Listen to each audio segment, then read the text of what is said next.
চলার পথে তোমাকে একাই চলতে হবে, কিন্তু একটা ডিগ্রি পাওয়া যায় না।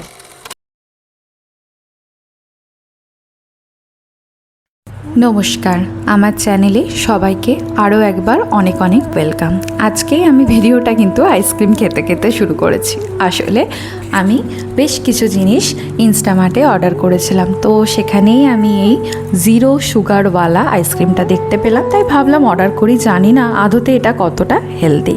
তো এখানে কিন্তু আমি রাত্রে ডিনারের প্রিপারেশন করছিলাম। তো আমার রান্না করতে খুবই ভালো লাগে, বাট রান্না করার মধ্যে কিছু জিনিস আছে যেগুলো আমার অত্যন্ত অপছন্দের। সেটা হলো রসুন পিল অফ করা। আমার একদম ভালো লাগে না এই জিনিসটা। যাই হোক, বাধ্য হয়ে খাবো যখন, তখন তো করতেই হবে। আর বাসন মাজাও কিন্তু আমার একদম পছন্দ না, কিন্তু সেটাও আমাকে করতে হয়। তো আমি এখানে রসুনগুলোকে পিল অফ করে নিচ্ছি। আজকে আমি বানাবো আমার কমফোর্ট ফুড বলতে পারো, যেটা হচ্ছে ঘুগনি। তো মটরগুলো কিন্তু আমি কাল থেকেই ভিজিয়ে রেখেছিলাম, কিন্তু যেহেতু সময় পাইনি কালকে রান্না করার, তার জন্য আজকে সকালে জলটা চেঞ্জ করে দিয়েছিলাম, দিয়ে রাত্রিবেলা আমি বানিয়ে নিচ্ছি। তো ঘুগনি বানাতে যা যা লাগে তা নতুন করে বললাম না, সবাই জানে। তো আমি সেগুলো রেডি করছি। আজকে এই রান্নাটা রেডি করতে করতে আমি কিছু কথা শেয়ার করছি, যেগুলো আমার মনে হয় নার্সিং প্রফেশন থেকে যারা বিলং করে তারা সবাই রিলেট করতে পারবে। অনেকেই আছে যারা নার্সিং প্রফেশনটাকে মনে করে ছেলে খেলা। তারা তো এটাকে যে এটা একটা যে প্রফেশনাল কোর্স, এটাই মানতে রাজি হয় না। তারা ভাবে এটা একটা ট্রেনিং মানে যে কী বলতে চায় তারা একমাত্র তারাই জানে। আর এই সমস্ত মানুষকে না আমি মনে করি এরা টোটালি ইলিটারেট বা এরা মূর্খ। এদেরকে বুঝিয়েও কোনো লাভ নেই, সুতরাং এদের কথায় কান দিয়েও কোনো লাভ নেই। আমরা যে কি করি এই প্রফেশনে একমাত্র সেটা আমরাই জানি। আর এটা যে আর 5টা প্রফেশনের থেকে কতটা চ্যালেঞ্জিং এবং কতটা স্ট্রেসফুল সেটাও আমরাই জানি। শুধুমাত্র পড়াশোনার ক্ষেত্রে আমি বলবো না, যখন জব করা হয় তখনও কিন্তু এটা আর 5টা জবের থেকে অনেক বেশি চ্যালেঞ্জিং হয়। যাই হোক, আমি কিন্তু কোনোদিনই এই প্রফেশনটা বেছেছি বলে আমি যে দুঃখ পাই বা আমি যে গিল্ট ফিল করি তা কিন্তু নয়। আমি খুব হ্যাপি যে আমি নিজেকে অ্যাজ এ নার্স বা আমি নার্সিং প্রফেশনটাকে সিলেক্ট করেছি, কারণ আমি মনে করি আমি এই প্রফেশনের জন্যই তৈরি হয়েছিলাম। আমার কোনো রকমের গিল্ট নেই, আমার কিচ্ছু নেই। কিন্তু কিছু মানুষ আছে তাদের ভীষণ দুঃখ হয়, এই নার্সিং পড়ে কী হবে, নার্সিং পড়ে এই হবে ওই হবে সেই হবে, অনেক রকমের কথা বলে। স্পেশালি বিএসসি করার পর যখন আমি পিজি করতে এসেছি, তখন তো আমাদের প্রত্যেক দিন each and every moment is challenging.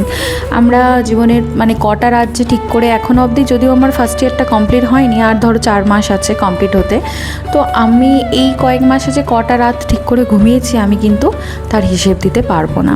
কিছু না কিছু থাকে, আর সেখানে তোমার তো নিজস্ব কাজ আছেই। তুমি তো নিশ্চয়ই ঘর একদম নোংরা পা দিতে পারছো না, তার উপর তুমি থাকতে পারবে না। আর রান্নাঘর ধরো একদম নোংরা, খাবার ধরো তোমার নেই, তুমি না খেয়েও থাকতে পারবে না। সুতরাং তোমাকে তোমার খাবারের প্রিপারেশনও করতে হবে, তোমাকে তোমার সারাউন্ডিংসকে ক্লিনও রাখতে হবে, প্লাস তোমার যে ডেইলি রিকোয়ারমেন্ট তা তোমাকে ফুলফিল করতে হবে। শুধু যে তুমি থিওরি পড়ছো তাও না, বা শুধু যে ক্লিনিক্যাল করছো তাও না। তুমি যেমন ক্লিনিক্যালে যাচ্ছ, ক্লিনিক্যাল বেশ কিছু রিকোয়ারমেন্টস থাকে যেগুলো তোমাকে কিন্তু ফুলফিল করতে হয়। তার সাথে সাথে থিওরিটিক্যাল তো আছেই। তো জিনিসটা কিন্তু খুব চ্যালেঞ্জিং। আর শুধুমাত্র পড়াশোনা না, এক্সট্রা কারিকুলার অ্যাক্টিভিটি ভর্তি। স্পেশালি পিজি কোর্স এমএসসি করতে এসে আমি দেখছি ভর্তি। আর শুধু পড়াশোনা করলেই যে একদম জ্ঞানের পাহাড় হয়ে যাবে তুমি, তা না। তোমাকে কিন্তু এক্সট্রা কারিকুলার যে অ্যাক্টিভিটি সেগুলোতেও কিন্তু তোমাকে কিছু কিছু স্কিল তোমাকে রাখতে হবে, তাহলে কিন্তু ওভারঅল তোমার যে ইমপ্রুভমেন্ট সেটা হবে বলে আমি মনে করি। এবার আমি জানি না যে এই মতামতের সাথে অনেকের মতামত মিলতে পারে, নাও মিলতে পারে, কিন্তু এটা পার্সোনাল আমার ওপিনিয়ন। তো এখানে আমি আমার কথা বলবো যে আমার মতো এরকম আমি জানি অনেকেই আছে যাদেরকে নিজের এভরিথিং A to Z সব কাজ করতে হয়, প্লাস নিজের পড়াশোনা করতে হয়। এবার তুমি পড়াশোনাতে কীরকম তুমি পারফরমেন্স করবে, that's completely depending upon you. তুমি ফেল করবে, সাপ্লি পরীক্ষা দেবে না, তুমি ভালো মার্কস পাবে, সেটা তোমার উপর ডিপেন্ড করছে।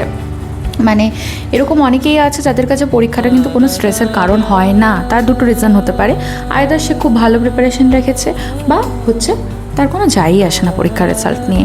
অনেকে মনে করে প্রাইভেটে পড়া মানে টাকা দিয়ে দিচ্ছে, ডিগ্রি এমনি দিয়ে দেবে। এটা কিন্তু একদমই ভুল কথা।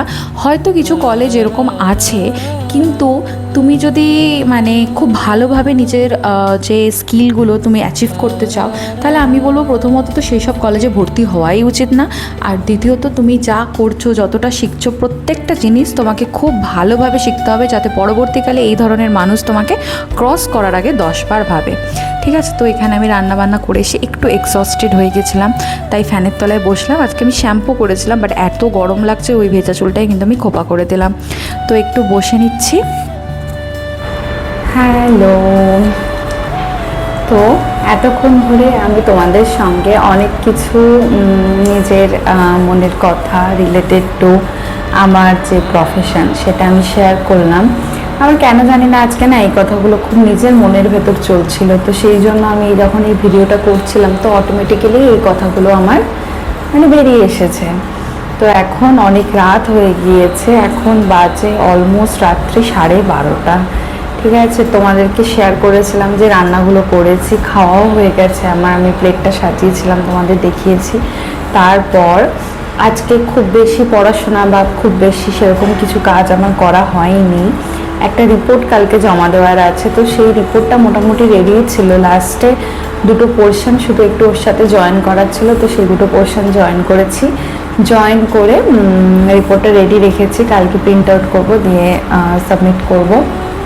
তো এই আর কি, আর কিছুই করিনি। আর সত্যি কথা বলতে মানে এই দুদিন ধরে যেহেতু আমাদের এভিএস এক্সিবিশন হচ্ছিল, তো সবাই আমরা প্রত্যেকেই হচ্ছে বেশ ভালোই টায়ার্ড। আমি তো কালকে এতই আমার গা হাত পায়ে যন্ত্রণা যে আমি আর পারছিলাম না, আমি একদম বাধ্য হয়ে হচ্ছে একটা প্যারাসিটামল খেয়ে কালকে অনেক তাড়াতাড়ি শুয়ে পড়েছিলাম। তো এই হলো আমাদের জীবন। মানে কেউ যদি ভেবে থাকে যে এই প্রফেশনটা নেহাতে ভীষণ ইজি, যে কেউ করতে পারে, এটা কিন্তু একদমই মানে সত্যি কথা নয়।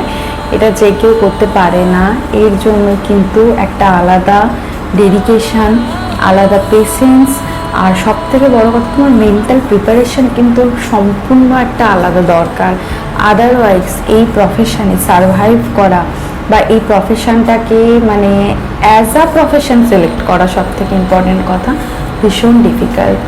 যখন আমি কি করছি আর আমার প্যারেন্টসরা জানে, আমার কাছের মানুষরা জানে, কিছুই দরকার হয় না, কারণ আমার জীবন আমাকে একাই সারভাইভ করতে হবে। এখানে কিন্তু আমাকে যারা খারাপ কথা বলছে তারা কিন্তু আমার হয়ে সারভাইভও করবে না।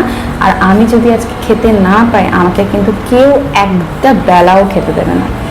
আমার গল্পের সাথে রিলেট করতে পারো তাহলে প্লিজ একটা লাইক দিয়ে যেও। তো আজকের জন্য এতটাই, টাটা, গুড নাইট।